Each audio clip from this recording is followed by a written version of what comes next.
అప్పుడు ఇతను తొంత ఎట్లా ఉందా అంటే వెనకటికి అంటే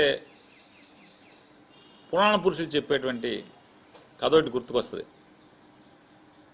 శివుడి మేడలో నాగేంద్ర స్వామి ఉంటాడు కదా.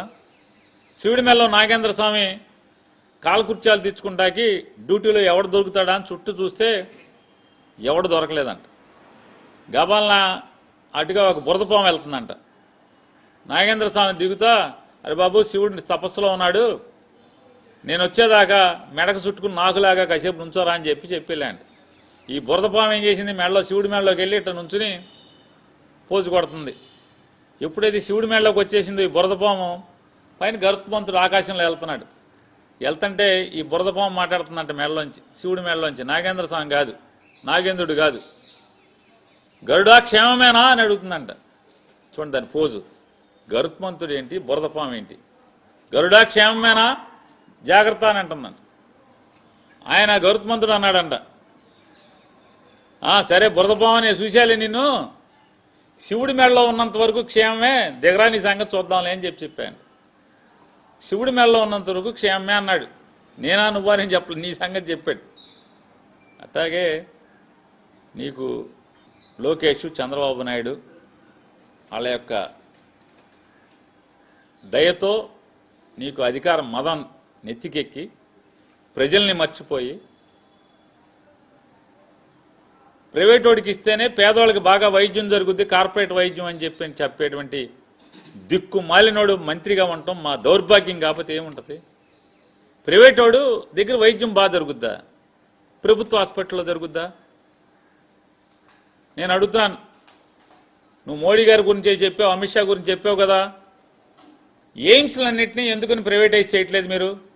All India institute of medical sciences hospitals అన్నింటిని కూడా, భారతదేశంలో ఉన్నటువంటి ఎయిమ్స్ హాస్పిటల్స్ అన్నింటినీ కూడా ఎందుకు ప్రైవేటైజ్ చేయట్లేదు? మంగళగిరిలో ఉంది కదా ఎయిమ్స్ హాస్పిటల్, దాన్ని ఎందుకు పీపీపీ విధానంలో బయటకు ఎందుకు ఇవ్వు? దమ్ముంటే ఇవ్వు నువ్వు. మోడీ అమిత్ షా అంటున్నావు కదా, పెద్ద పెద్ద కౌరు చెప్తున్నావు కదా, ఎందుకని ఫ్రీగా వైద్యం చేస్తున్నారు ఎయిమ్స్లో? పేదవాడికి ప్రభుత్వ ఆసుపత్రుల్లోనే ఉచితంగా వైద్యం జరుగుద్దా బాబు? నీకు ఆ మాత్రం జ్ఞానం కూడా మీకు లేకపోవటం, ఆంధ్ర రాష్ట్ర ప్రజలు చేసుకున్న దౌర్భాగ్యం. మీలాంటి వాళ్ళందరూ కూడా పాలకులుగా రావటం.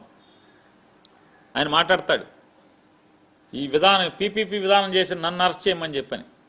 కరెక్ట్గా ఇన్నాకడ శివుడి మేడలోంచి కిందకి వెళ్ళిన నాగేంద్రుడు పైకి బురదపాము వచ్చి గరుత్మంతుడిని అన్నట్టుగా జగన్మోహన్ రెడ్డిని ఈ బురదపాము లాంటి వాడు మాట్లాడుతున్నాడు నన్ను అరెస్ట్ చేయమని. ఖచ్చితంగా అరెస్టు చేసే రోజు వచ్చినప్పుడు, మా గవర్నమెంట్ వచ్చినప్పుడు ఈ పాపం ఎవడెవడు చేశాడో మోడీ గారి దగ్గరికి వెళ్ళి, మోడీ గారు ఇంత పాపాలు చేశాడు, చంద్రబాబు కలిసి దోసేశాడంటే, సరే నాకేం సమాడు దొంగ అయితే వేసేయమని చెప్పడేంటి? లేదు ఆపమని చెప్తాడా? మాకు తెలుసు నువ్వు పాపాలు చేసి నువ్వు ఈ కాలేజీలను నమ్మేస్తే నిన్నెట్టా లోపల ఇయ్యాలో, మోడీ గారితో ఎట్టా మాట్లాడాలో మాకు తెలుసు. చూద్ది కానీ ఆ రోజు మాట్లాడేది కానీ. నీ నెత్తి మీద బొచ్చు పీకాలా? అది నీ నెత్తి మీద బొచ్చు ఏమైనా ఉందా అని అడుగుతున్నాగా. నా నెత్తి మీద వెంట్రుకలు పీకమని. వెంట్రుకలు కూడా పీకలేవు జగన్మోహన్ రెడ్డి. జుట్టున్నోడికి కూడా పట్టదు అది. ముందు నెత్తి మీద వెంట్రుకలు మొలిపించుకుని హైదరాబాద్లో ఇప్పుడు డబ్బులు తీసుకుని బాగా మొలిపిస్తున్నారు.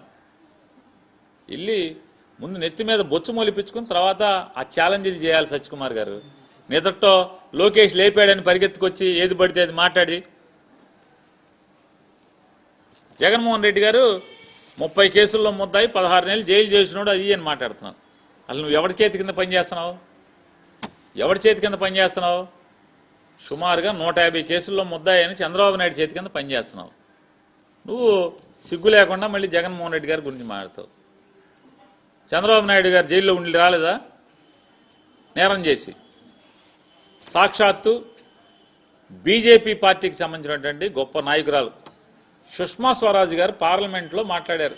ఏమని మాట్లాడారు? అరే దిక్కుమాలిన కాంగ్రెస్ వాళ్ళారా, రాజశేఖర రెడ్డి గారు బతికున్నంతకాలం జగన్మోహన్ రెడ్డి గారు మంచోడా? రాజశేఖర రెడ్డి గారు చనిపోయి మీకు ఎదురు చెప్తే, జగన్మోహన్ రెడ్డి మీకు ఎదురు తిరిగితే, మీకు బానిసలాగానే బతకనని చెప్పి ఎదురు తిరిగితే జగన్మోహన్ రెడ్డి నేరస్తుడయ్యాడా అని భారతీయ జనతా పార్టీకి సంబంధించినటువంటి సుష్మా స్వరాజ్ గారు మీకులాగా రంగులు మార్చే పువ్వు కాదు ఆవిడ, నికార్సైన పువ్వు, నికార్సైన కమలం ఆవిడ. మరి ఆవిడ ఏం చెప్పింది పార్లమెంట్లో? నీ బోర్డు సర్టిఫికేట్ నీకు కావాలా జగన్మోహన్ రెడ్డి గారి గురించి? నీ సర్టిఫికేట్ నువ్వు చెబితే గవర్నమెంట్ హాస్పిటల్లో డాక్టర్లు సూపరింటెండెంట్లు నీ మాట లెక్క చేయరు. నువ్వు మళ్ళీ నీ సర్టిఫికేట్ ఒకటి మాకు కావాలా? నీ సర్టిఫికేట్ ప్రజలు లెక్క చేస్తారా జగన్మోహన్ రెడ్డి గారికి ఇచ్చేటండి సర్టిఫికేట్ని? మీరు రూపాయి లీజుకి 66 ఏళ్ల పాటు అద్దెకి ఇవ్వటం అంటే దాని అర్థం ఏంటి? అమ్మేయటం కాదని అడుగుతున్నాను. అయ్యా తప్పయ్యా ఇది అని చెప్పని 1 కోటి మంది సంతకం పెట్టారు గవర్నర్ గారిని కలిస్తే. అడావుడిగా పాపం సత్యకుమార్ అయిన ఆయన ఒక ఆయన వచ్చాడు. అతను ఈ రాష్ట్రానికి వైద్య ఆరోగ్య శాఖ మంత్రి. అదొక పసుపచ్చ పుష్పం. సాధారణంగా కమలం ఎట్లా ఉంటుంది? ఎరుపుగా కింద ఆకుపచ్చగా భారతీయ జనతా పార్టీ రంగు అయిన ఆ పువ్వు ఎరుపు, అదే కాషాయము ఆకుపచ్చ ఉంటుంది. ఈ పువ్వు, ఈ సత్యకుమార్ అనే పువ్వు పూర్తిగా పసుపు పువ్వు అయిపోయింది. ఇది ఈ పసుపు పువ్వు వచ్చి మాట్లాడతాడు. ఏమని మాట్లాడతాడు? అడావుడిగా లోకేష్ గారు పడుకున్నాడు ఇంట్లో. పడుకుంటే లోకేష్ కర్రోడ్డుచుకుని 4 బాది, లెగరా బాబు జగన్మోహన్ రెడ్డి మన కొంప కూలుస్తుంటే మేమేదో కాలేజీల మీద వ్యాపారం చేసుకుందాం అనుకుంటే జగన్మోహన్ రెడ్డి రచ్చరచ్చ చేస్తున్నాడు. నీకు మంత్రి ఇచ్చాం, సంపాదించుకుంటాక అవకాశం ఇచ్చాం, లేనని 4 బాది తరిగితే అడావుడిగా నిద్రటోంచి లేచి వచ్చి మన లోకేష్ ఇచ్చిన కాగితం గబగబా చదివేసి డాంబికాలు పోతున్నాడు. ఏమంటాడు? జగన్మోహన్ రెడ్డి గారు గవర్నర్ని కలిసి ఇచ్చాడు. రేపు మా ప్రభుత్వం వచ్చాక ఎవడైతే పీపీపీ విధానంలో ప్రైవేట్ వ్యక్తులు మెడికల్ కాలేజీలని లీజు పేరుతో కొనుక్కుంటారో, 66 ఏళ్ల లీజు పేరుతో కొనుక్కుంటారో వాళ్ళందరినీ జైల్లో వేస్తానంటున్నాడు అని చెప్పాడు. ఆయన మాట్లాడతాడు. జగన్మోహన్ రెడ్డి నీకు చేతనైతే మోడీని జైల్లో, నీకు చేతనైతే అమిత్ షాని జైల్లో, నీకు దమ్ముంటే నేను ఈ మెడికల్ కాలేజీలని పీపీపీ పేరుతో అమ్ముతున్నది నేనే, ఈ విధానం తీసుకొచ్చింది నేనే, సంతకం పెట్టింది నేనే, నీకు చేతనైతే నన్ను అరెస్ట్ చేయమని చెప్తున్నాడు. నాకు ఈ పచ్చపుష్పం అయినటువంటి సత్యకుమార్ గారు అంటే బీజేపీ కాదు, ఇది కలుషితం అయిపోయినటువంటి పువ్వు, ఇది బీజేపీ పువ్వు కాదు ఇది.